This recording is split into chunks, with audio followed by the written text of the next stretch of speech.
E aí galera, tudo bom? Aqui é o professor Flávio Cortá. Estamos aqui para corrigir o plano de estudo de Biologia da primeira série do primeiro trimestre. Se concentra, desliga tudo que está ao seu redor aí, porque agora a nossa intenção é entender o conteúdo ainda mais, resolver bem o nosso plano de estudo e tirar um 10 no nosso teste, que eu tenho certeza que vocês terão total sucesso, tá bom? Vamos começar? Olha só, a questão número 1 fala sobre a organização da vida, tá bom? Ele começa falando, por exemplo, das organelas celulares, ok? Você vai ver que essas informações vão servir para você completar as lacunas que estão na questão. As organelas, quando elas se unem, elas formam as próprias células, ok? Existem vários tipos de células no corpo, para a gente que não importa quem são essas células. A união de células forma algo mais complexo, que são os tecidos. Professor, me dá um exemplo de um tecido. Pode ser o tecido epitelial, por exemplo. Algum tecido conjuntivo, como o tecido ósseo, o tecido adiposo, Os tecidos formam órgãos. Os órgãos, por sua vez, formam os sistemas. Por exemplo, se tu pegar fossas nasais, faringe, laringe, traqueia, brônquios e pulmões, essa galera, esses órgãos se uniram para formar um sistema. Que sistema seria esse? Sistema respiratório. Se eu unir todos os sistemas do corpo humano, eu formo o próprio organismo. Ok? Vários organismos da mesma espécie habitando um local formam uma população. Dificilmente uma população está sozinha no local. Várias populações habitando o mesmo local formam uma comunidade ou biocenose. Ok? As comunidades são formadas pelos fatores bióticos. Ou seja, são os seres vivos que habitam uma determinada região. Se eu pego, os fatores bióticos e uno com os fatores, fatores bióticos e uno com os fatores abióticos, que são os fatores que permitem a sobrevivência desses seres vivos, tais como água, luz, salinidade, pressão atmosférica e daí por diante, nós formamos um ecossistema. Todos os ecossistemas da Terra juntos formam a biosfera, a parte habitável da Terra, tá ok? Para completar o que está faltando aí, ele começou com célula, ele quer saber quem vem depois de célula. O número 1, depois de célula, vem quem? Tecidos. Depois, o número 2 seria quem? Os tecidos se unem para formar órgãos. Depois ele bota sistema e vem o número 3. Depois do sistema vem quem? Organismo. Depois ele quer saber quem vai ser o número 4. Depois de organismo nós temos quem? População. Qual é a sequência que vai direitinho de acordo com a explicação do quadro? É a sequência da letra C. Pode marcar sem medo aí de ser feliz, beleza? Ligações que ocorrem entre as moléculas de água e que são fundamentais nos processos bioquímicos celulares são denominadas. Qual é o nome das ligações que acontecem para que as moléculas de água se unam, que haja essa força existente entre elas? Covalentes polares, covalentes apolares, interações hidrofílicas e ligações de hidrogênio, interações newtonianas, que não tem nada a ver com o assunto aqui, ok? Ligações de hidrogênio. O hidrogênio, os átomos de hidrogênio, normalmente perdem elétrons e ficam positivos. O oxigênio tem a tendência de ganhar elétrons e ficarem negativos. Essas ligações que acontecem entre eles são chamadas de ligações de hidrogênio. Ok? Questão número 3. Uma criança passeando com os seus pais na beira da lagoa reparou que havia vários insetos caminhando sobre a superfície da água. Eles não afundavam por quê? Por que você vê alguns insetos levinhos pousando sobre a água e parece que tem um colchão d'água ali, onde eles não afundam, tá? É devido a um fenômeno chamado de tensão superficial. É a força de coesão que existe entre as moléculas, que impedem que eles afundem. Se você pisar na água, você afunda por quê? Porque sua massa corporal vai exercer uma força maior do que a tensão que está acontecendo ali naquele local. Se você observar, na letra E está escrito exatamente isso. A tensão superficial da água consegue suportar o peso do inseto, mas não corpos, né, tão pesados. Resposta letra E. Número 4. Os seres vivos são formados quimicamente por dois grandes grupos de compostos, os orgânicos e inorgânicos. Os minerais inorgânicos desempenham funções importantíssimas para o ser vivo e a deficiência de alguns deles no corpo humano pode causar diversas doenças e prejuízos à saúde. O mineral que é responsável pela constituição da hemoglobina está relacionado ao transporte de O2 pelo sangue, cuja deficiência pode causar a doença conhecida anemia, é o... Vamos lá. Qual o mineral que se combina com a hemoglobina para evitar que a pessoa se torne anêmica, para permitir que a hemoglobina transporte oxigênio e gás carbônico de acordo com as necessidades do corpo? É o ferro, e ferro está escrito na letra E, beleza? Número 5, o suor apresenta como função primordial. O suor hidrata a pele, ele umedece a pele? Sim, mas não é a função, né, primordial dele aí, tá?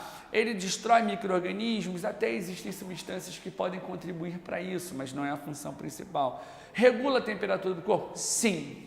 A principal função do suor é o equilíbrio térmico, fazer com que a nossa temperatura permaneça constante, ok? Controlar batimentos cardíacos não, fornecer maior elasticidade à pele também não tem nada a ver com o assunto. A resposta é letra C. Vamos ao número 6.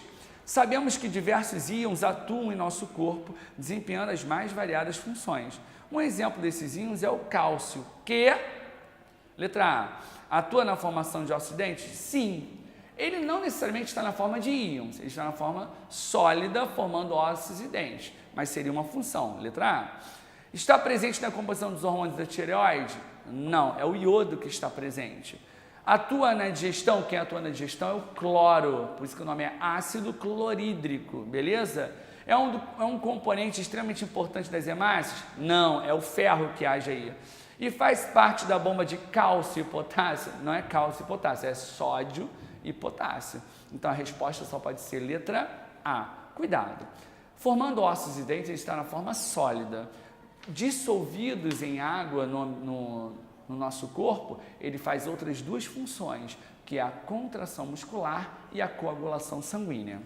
Próxima questão, número 7. Considerando-se as classificações atuais dos seres vivos, procuram refletir o seu relacionamento evolutivo, que é o grau de parentesco, e considerando-se que nem toda semelhança se deve à herança por meio de um ancestral comum. Há semelhanças devido a pressões ambientais, adaptações dos ambientes similares. Avalie a correção dos itens a seguir. Item 1. Os organismos pertencentes à mesma classe, como urso polar e golfinho. Deixa eu fazer uma marcação para vocês aqui, ó. Deixa eu apagar e vamos ver uma coisa aqui, ó. Com esse esqueminha, você consegue saber se os itens estão corretos ou não, tá bom?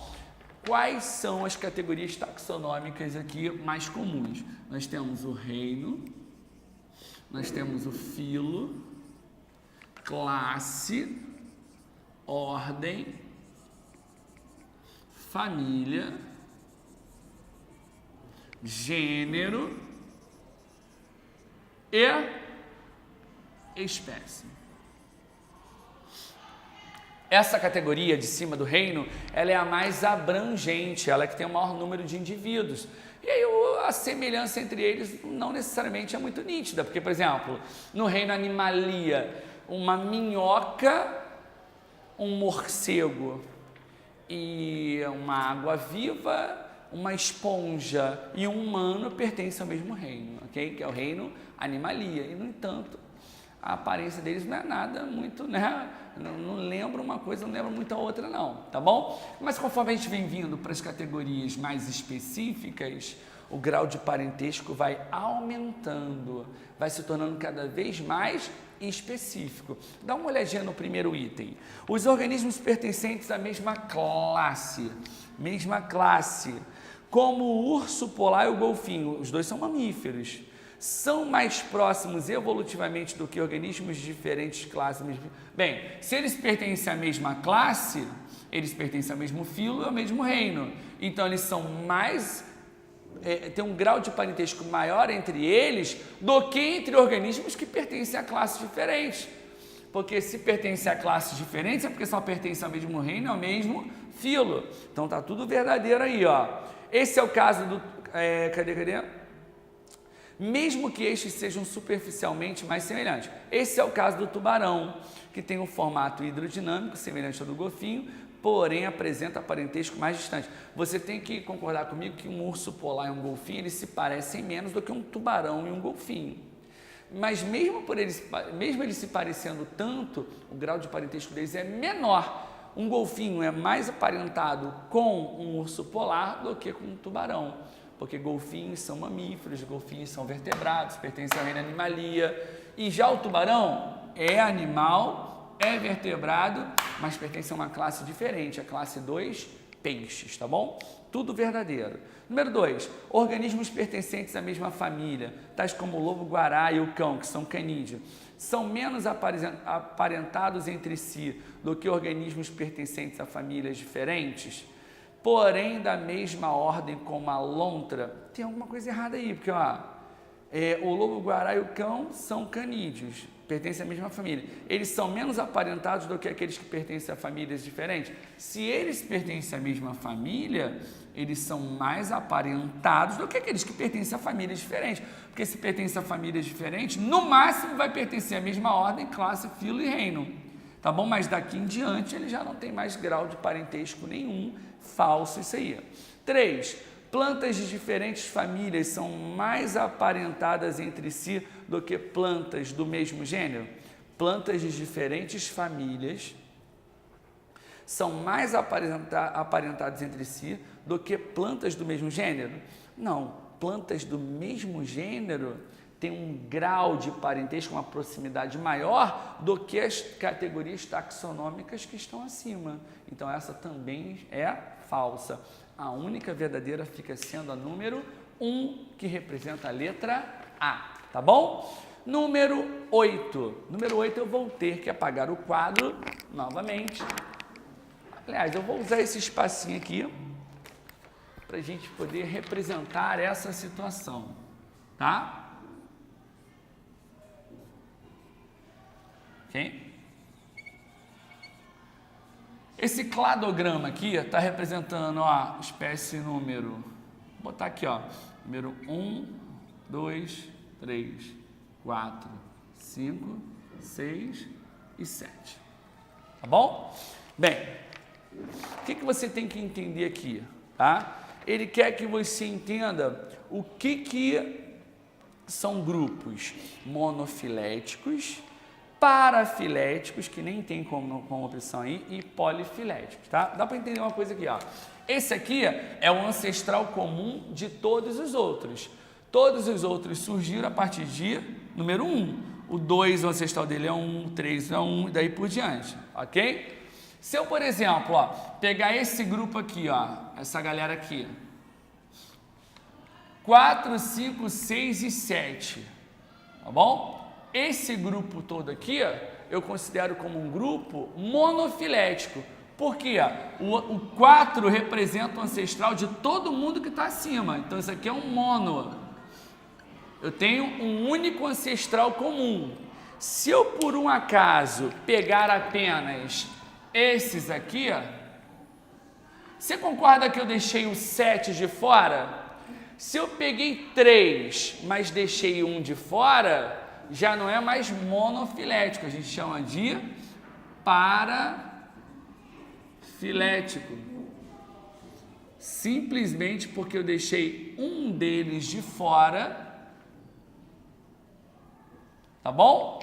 Peguei o 4, 5 e 6, eles têm esse ancestral em comum. Como eu deixei um de fora, já não é mais monofilético, é um universo menor. Se eu comparar, deixa eu pegar uma cor agora diferente aqui, o rosa.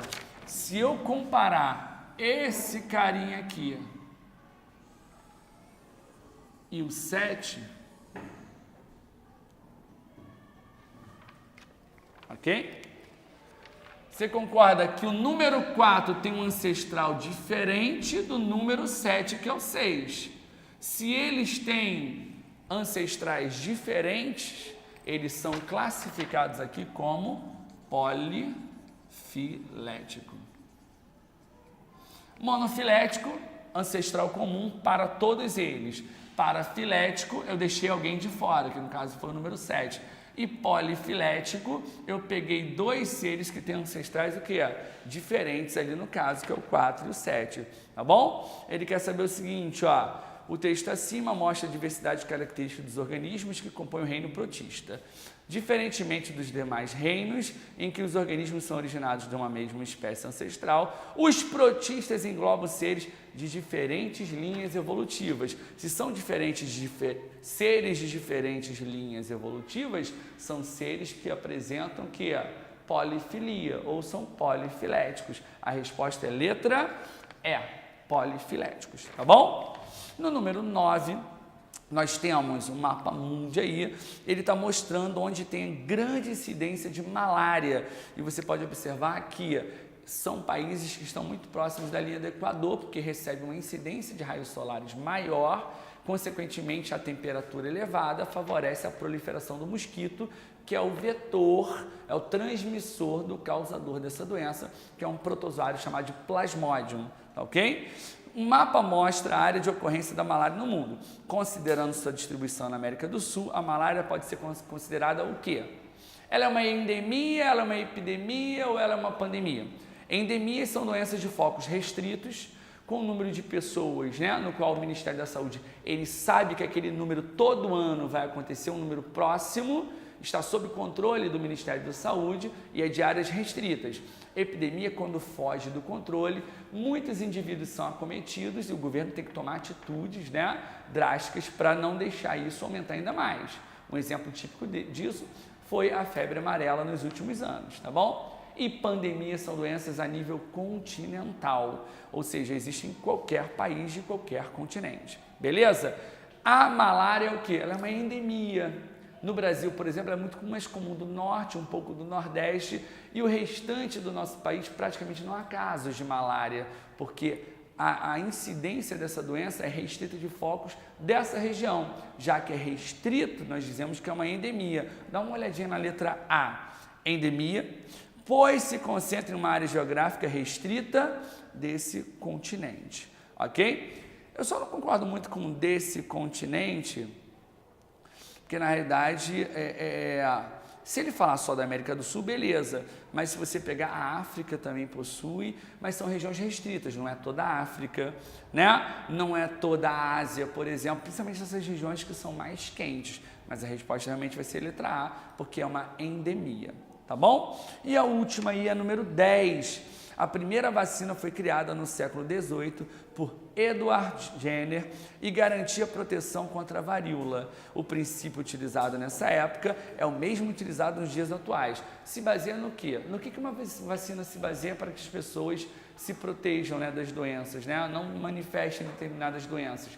Quando uma pessoa recebe a vacina, ela não recebe anticorpos, ela recebe antígenos, pode ser, por exemplo, cápsulas de vírus sem material genético, onde o organismo vai ser estimulado a produzir anticorpos, que são proteínas que ajudam as nossas células de defesa a reconhecer aqueles agentes invasores. Se um dia isso acontecer, nós já temos uma linha de defesa contra eles e vamos reagir imediatamente. Dá uma olhadinha na letra C, está escrito assim, ó, na aplicação de antígenos causadores da doença em uma pessoa saudável, claro, garantindo a sua imunização, fazendo com que o seu sistema imunológico produza uma defesa para, se um dia ela mantiver contato com o agente causador da doença no ambiente, ou seja lá como for, ela já reaja imediatamente e não manifeste a doença. Resposta é letra C.